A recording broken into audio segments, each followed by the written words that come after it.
नमस्कार दोस्तों, आज हम ये बात करेंगे कि क्या ट्यूब बंद होने पर हमें लेप्रोस्कोपी के लिए जाना चाहिए या नहीं जाना चाहिए। पहले हम जानते हैं कि ट्यूब ब्लॉकेज में क्या होता है। देखिए, ये किसी भी फीमेल के रिप्रोडक्टिव सिस्टम से यूट्रस की बॉडी से जुड़ी हुई, यानी कि बच्चेदानी की बॉडी से, बच्चेदानी के पार्ट से जुड़ी हुई ये ट्यूब्स होती हैं, जिन्हें हम आम भाषा में नलें कहते हैं। इन नलों के ज़रिए जो आपके अंडा है वो ट्यूब्स में आता है और आपके जो पुरुष के शुक्राणु हैं वो इस नलों के ज़रिए यहाँ जाकर ट्यूब में अंडे से मिलते हैं और बच्चा बनता है। अगर इस प्रक्रिया में कहीं पर भी ब्लॉकेज है तो कंसेप्शन नहीं होता, यानी कि बच्चा नहीं ठहरता और गर्भधारण नहीं होता है। अब हम लेप्रोस्कोपी के बारे में जानते हैं। लेप्रोस्कोपी में हम इन ट्यूब्स के अंदर एक प्रेशर के थ्रू कुछ सॉल्यूशंस डालते हैं, कुछ मेडिसिन डालते हैं, जिससे कि हम ये कोशिश करते हैं कि ये ट्यूब्स खुल जाएं।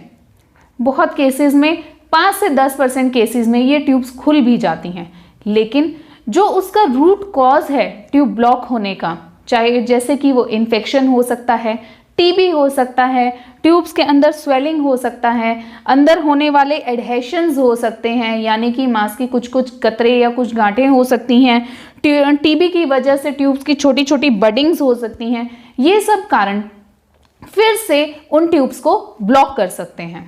साथ ही अगर हम लेप्रोस्कोपी के जरिए ट्यूब्स ओपन करवाते हैं तो ट्यूब्स भले ही ओपन हो जाएं कुछ केसेस में, फिर भी जो ट्यूब्स हैं उनकी फंक्शनैलिटी हमेशा एक क्वेश्चन मार्क में रहती है। हमारे पास बहुत सारे पेशेंट्स आते हैं जो ऐसा बोलते हैं कि हमारी ट्यूब्स बंद थी, हमने दूरबीन के जरिए ट्यूब्स को खुलवा लिया था, फिर भी हम कंसीव नहीं कर पाए, हमें 1 साल या 2 साल हो गए हैं। उसका कारण यही है कि या तो वो ट्यूब्स फिर से बंद हो जाती हैं, या फिर जो ट्यूब्स के अंदर छोटे छोटे रेशे होते हैं जिन्हें हम विलाई कहते हैं, जो स्पर्म्स को आगे ट्रेवल करने में या जो हमारा एग है फर्टिलाइज होने के बाद उसे फर्दर मूवमेंट करने में हेल्प करता है, वो विलाई ठीक से काम नहीं करते। तो इसलिए हमें ऐसा बोला जाता है, बहुत डॉक्टर्स ऐसा बोलते हैं कि आपकी ट्यूब्स खुली हुई हैं लेकिन वो फंक्शनल नहीं है, यानी कि वो काम नहीं कर रही हैं। तो इसलिए हम ऐसा कहते हैं कि दूरबीन के जरिए ट्यूब्स खुलवाने से बेहतर है कि आप आयुर्वेदिक माध्यम के जरिए ट्यूब्स खुलवाएं। ऐसा क्यों? आयुर्वेद में जब हम ट्यूब्स ओपन करने का ट्रीटमेंट करते हैं तो उसमें जो हमारी सबसे इम्पॉर्टेंट पद्धति है, जो सबसे इम्पॉर्टेंट थेरेपी है, वो है उत्तर बस्ती।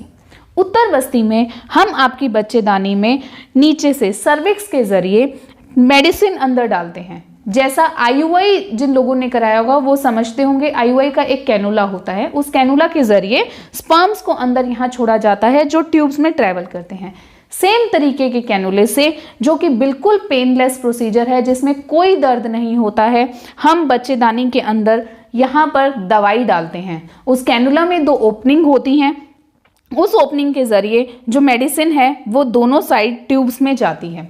वो मेडिसिन ट्यूब्स में जाकर ट्यूब में जो भी रीजंस हैं ब्लॉकेज होने के, अगर इन्फ्लेमेशन है तो ट्यूब्स को हील करने में हेल्प करती है, अगर अंदर एडहेशंस हैं यानी कि अंदर कुछ कतरे हैं तो उसको फ्लश आउट करने में हेल्प करती हैं। साथ ही कुछ और कारण है, बैक्टीरियाज हैं, वायरस हैं, तो उन सबको डिस्ट्रॉय करती हैं और धीरे धीरे अपना असर दिखाते हुए इस ट्यूब्स को ओपन करने में मदद करती हैं।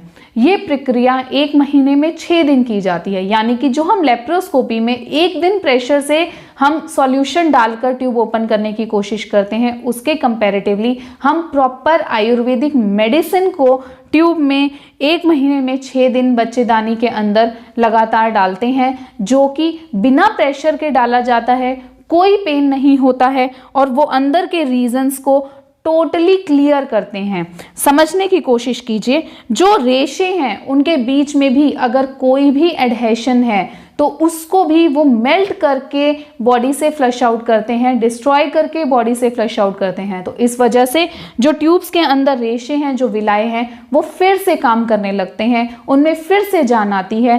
तो आयुर्वेद के माध्यम से जब हम ट्यूब्स को खुलवाते हैं तो वो पूरी तरीके से फंक्शनल होती हैं।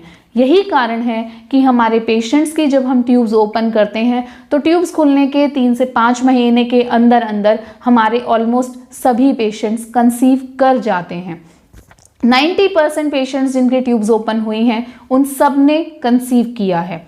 इस वजह से अब मैं समझती हूँ कि आपको आंसर मिल गया होगा कि ट्यूब्स ब्लॉक होने पर आप दूरबीन के जरिए ट्यूब्स ओपन कराने की पद्धति पर जाएं या फिर आप आयुर्वेद के माध्यम से बहुत ही प्राकृतिक तरीके से बिना दर्द के, बिना किसी ऑपरेशन के ट्यूब्स खुलने के प्रक्रिया पर जाएं। ये प्रक्रिया 3 माह की होती है। 3 माह में आपकी बच्चेदानी के अंदर 1 माह में 6 दिन दवाई डाली जाती है, साथ में कुछ दवाइयाँ दी जाती हैं जो ट्यूब ब्लॉकेज का रूट कॉज है उस पर काम करती हैं, चाहे वो ब्रूजन इन्फेक्शन रहा हो, चाहे वो टीबी रहा हो, या फिर वो एडहेशंस बन रहे हो, या वो एडिनोमायोसिस हो, या एंडोमेट्रियोसिस हो। जो भी कारण ट्यूब ब्लॉकेज के होते हैं उसके अनुसार दवाई देते हैं, साथ में पंचकर्मा ट्रीटमेंट करवाते हैं ताकि आपकी बॉडी पूरी तरीके से डिटॉक्सिफाई हो और फिर से वो रीजंस दोबारा से डेवलप ना हो, दोबारा से वो आपके शरीर में ना आए और आपकी ट्यूब फिर से बंद ना हो। इसी वजह से हमारे ट्यूब्स ओपन होने वाले पेशेंट्स के 1 नहीं 2-2 संतान भी हो चुकी हैं और उनके ट्यूब्स बिल्कुल हेल्दी हैं, बिल्कुल ओपन हैं। अधिक जानकारी के लिए आप आशा आयुर्वेदा सेंटर में कभी भी संपर्क कर सकते हैं। धन्यवाद।